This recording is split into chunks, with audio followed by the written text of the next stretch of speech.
selamat pagi anak-anak. Saat ini kita akan belajar mata pelajaran pengelolaan kas. Salam sehat, salam tangguh, semangat belajar. Nah, materi kita saat ini kita akan belajar tentang pencatatan transaksi kas kecil, yaitu sistem pencatatan kas kecil. Pencatatan kas kecil terdiri dari dua sistem. Yang pertama yaitu sistem dana tetap atau disebut impress fund, dan yang kedua sistem dana fluktuasi atau juga disebut sebagai sistem dana tidak tetap. Nah, saat ini kita akan bahas tentang sistem dana tetap atau impress fund. Ada 3 ciri utama dalam sistem atau metode impress fund. Yang pertama, jumlah kas kecil itu selalu sama. Yang kedua, pengisian kembali dana kas kecil sama dengan pengeluarannya. Dan yang ketiga, transaksi keluar dalam kas kecil tidak di jurnal. Ada 3 kegiatan utama dalam pencatatan kas kecil, yaitu 1. Pembentukan dana kas kecil. Kedua, pengeluaran dana kas kecil. Dan yang ketiga, pengisian kembali dana kas kecil.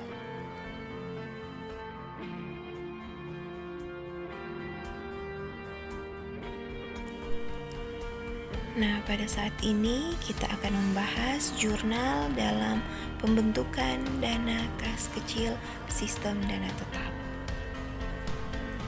Contohnya, pada tanggal 1 Juli dilakukan pembentukan dana kas kecil sebesar 4 juta rupiah. Kita akan menjurnal transaksi di atas, yaitu tanggal 1 Juli, keterangan kas kecil debit sebesar 4 juta rupiah pada kas kredit sebesar 4 juta rupiah.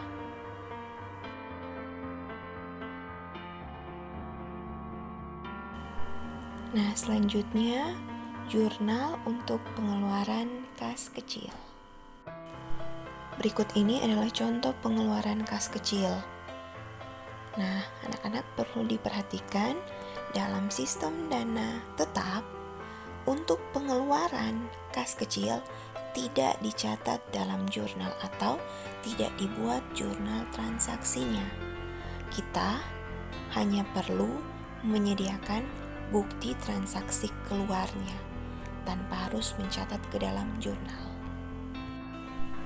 Nah, selanjutnya kita akan bahas penjurnalan untuk pengisian kembali dana kas kecil.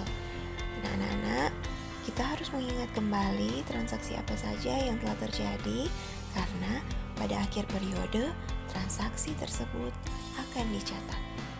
Jurnal untuk mencatat pengisian kembali dana kas kecil. Contohnya, misalnya pada tanggal 29 Juli diminta untuk pengisian kembali dana kas kecil. Maka jurnalnya pada tanggal 29 Juli 2020 terjadi pengisian kembali dana kas kecil. Nah, jurnalnya itu keterangan kas kecil sebesar Rp2.500.000 di debit, kemudian kas sebesar Rp2.500.000 pada kredit. Nah, pasti kalian bertanya-tanya, 2.500.000 ini dapat dari mana? Kemudian, kenapa dia harus Rp2.500.000? Nah, berikut penjelasannya. Seperti yang sudah Ibu jelaskan tadi, kita harus tetap mengingat pengeluaran apa saja yang terjadi selama 1 bulan ini. Nah, untuk 2.500.000 dalam pengisian kas kecil tadi itu didapat dari total pengeluaran yang terjadi selama 1 bulan ini setelah pengisian kembali. Nah, pengisian kembali dana kas kecil 2.500.000 itu didapat dari pengeluaran-pengeluaran yang terjadi mulai dari tanggal 6 Juli, pengeluaran untuk beban perlengkapan 500.000. 8 Juli, beban angkut penjualan 600.000. 20 Juli beban listrik 800.000 dan 24 Juli beban administrasi 600.000. Kalau di total semuanya itu adalah sebesar Rp2.500.000. Kenapa pengisian kembali harus sesuai dengan pengeluaran yang terjadi? Karena ini adalah sistem dana tetap. Sistem dana tetap apabila pembentukan dana kas kecil senilai 4 juta, berarti pengisian kembali dana kas kecil harus sesuai dengan pengeluaran. Jadi, kalau di total pada saat pengisian, saldonya akan tetap 4 juta.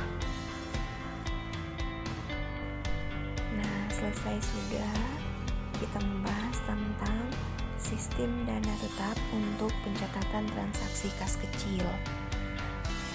Nah, anak-anak, untuk sistem dana fluktuasi atau dana tidak tetap, kita akan bahas pada next video ya.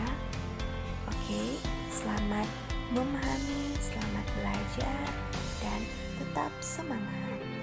God bless you all.